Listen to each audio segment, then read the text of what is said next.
இன்று நம்ம சுவாரஸ்யமான ஒரு தலைப்பை எடுத்துக்கொள்கிறோம். ஏமாற்றியவன் அடுத்தவனை ஏமாற்ற சென்று விடுகிறான்.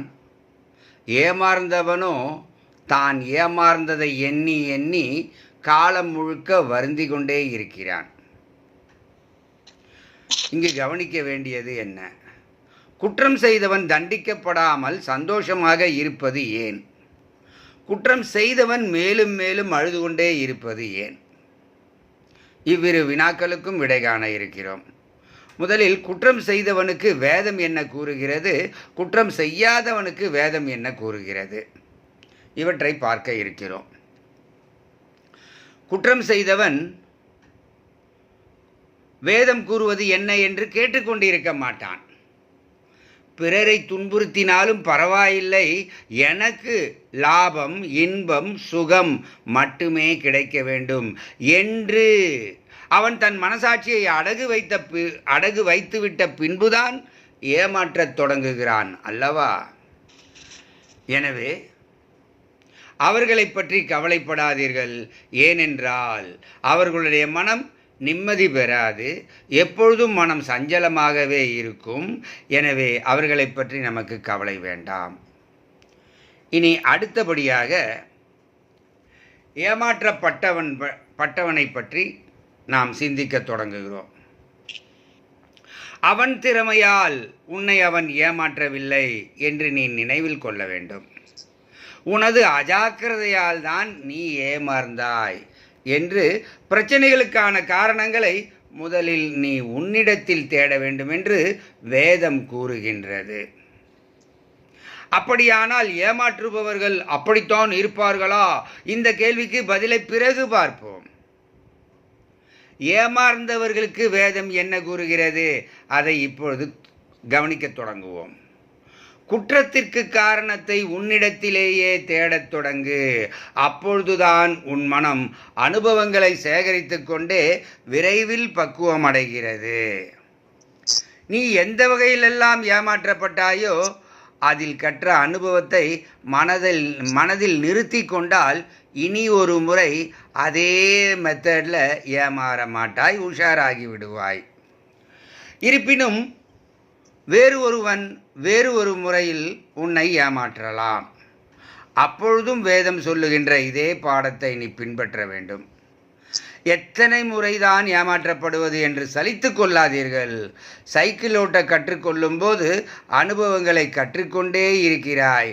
வெற்றி கிடைக்கும் வரை அனுபவங்களை கற்றுக்கொண்டே இருக்கின்றாய். பலமுறை விழுந்து கொண்டே இருக்கின்றாய். வெற்றி கிடைக்கும் வரை பலமுறை விழுந்து கொண்டே இருக்கின்றாய்.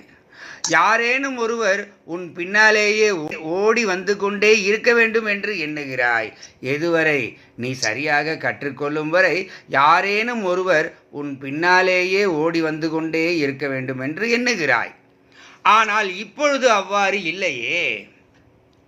யாருடைய உதவியும் இல்லாமல் கீழே விழாமல் டபுள்ஸு ட்ரிபிள்ஸு என்று ஏற்றிக்கொண்டு மலை உச்சத்திற்கும் வண்டிகளை ஓட்டிக்கொண்டு நீ செல்லுகிறாய். கீழே விழாமல் ஓட்டுவதற்கு நீ கற்ற அனுபவங்களைத்தானே உனக்கு உதவியாக உன் கூடவே வந்து கொண்டிருக்கிறது. அதை போலவே ஏமாந்தவனும் தோல்வியுற்றவன் பிரச்சனைகளுக்குள் மாட்டிக்கொள்வதும் காரணங்களை தன் மனதிலேயே தேடத் தொடங்கினால் விரைவில் வெற்றி வாகை சூடிவிடுவான். ஏமாற்றியவனை திருத்த முடியாது, திருத்தவும் முயற்சிக்காதே. நீ அவனை திருத்தத் தொடங்கினால் ஒவ்வொருவரையும் பலமுறை திருத்திக் கொண்டே இருக்க வேண்டும் என்கிற அவசியம் ஏற்படும். அவர்களையெல்லாம் திருத்துவதற்கு நீ இந்த பூமிக்கு வரவில்லை என உணர்ந்து கொள். அவர்களையெல்லாம் சட்டம் தன் கடமையை செய்து அவர்களை திருத்துவதற்கு முயற்சி செய்யும். அவர்களுக்காக இலக்குகளையும் மாற்றிக்கொள்ளாதே. ஏனெனில் அவர்களுக்காக நீ மாறத் தொடங்கினால் இறுதியில் சம்பந்தமே இல்லாத நிலைக்கு நீ மாறி போயிருப்பாய். எனவே ஏமாந்தவனாகிய நீதான் உன் மனதை மாற்றிக்கொள்ள வேண்டும். அதாவது ஏமாற்றியவன் மீதும் ஏமாந்த பொருளின் மீதும் ஏமாற்றப்பட்ட நிகழ்வு குறித்தும் உனக்கு ஒருபோதும் வெறுப்பு கூடாது. மீண்டும் கூறுகின்றேன், ஏமாற்றியவன் மீதும் ஏமாற்றப்பட்ட பொருளின் மீதும் ஏமாற்றப்பட்ட நிகழ்வு குறித்தும் உனக்கு ஒருபோதும் வெறுப்பு இருக்கக்கூடாது. ஏனெனில் இந்த வெறுப்புணர்வு தான் கவலையாக மாறி உன்னையும் அறியாமல் உன் மனதுக்குள் சென்று உன் மனதை தாக்கத் தொடங்கிவிடும், உன் மனதை ரணகலமாக்கிவிடும். இதுதான் கவலை எனப்படுவது. எனவே பிரச்சனைகளை பிரச்சனைகளாக மட்டுமே பார்த்து கொண்டு அவ்வகையான வெறுப்புணர்வை தவிர்த்து கொண்டு பிரச்சனைகளுக்கு தீர்வு காண முயலுபவனே புத்திமான். இதுவே கீதை கூறும் சத்தியம். எனவே ஏமாற்றியவர்கள் திருந்தவே மாட்டார்களா? அவர்களை பற்றி வேதம் என்ன கூறுகிறது? இவ்வுலகம் முழுவதும் ஏமாற்றுக்காரர்களும் அயோக்கியர்களாலும் அக்கிரமக்காரர்களாலும் அநியாயம் செய்பவர்களாலும் தான் நிரம்பியுள்ளது. ஏனென்றால் இது ஒரு கலிகாலமாகும். எல்லோருமே அப்படித்தான் இருப்பார்கள். இதுதான் உலகம். ஆனால் இந்த உலகத்தில் கூட மனிதர்களாக பிறப்பதற்கு வாய்ப்பு கிடைக்காமல் நிறைய ஆத்மாக்கள் விலங்கு உயிர்களையும் தாவர உயிர்களையும் எடுத்துக்கொண்டு வாழ்கின்றன. நமக்கு மட்டும்தான் மனித பிறவி கிடைத்திருக்கிறது.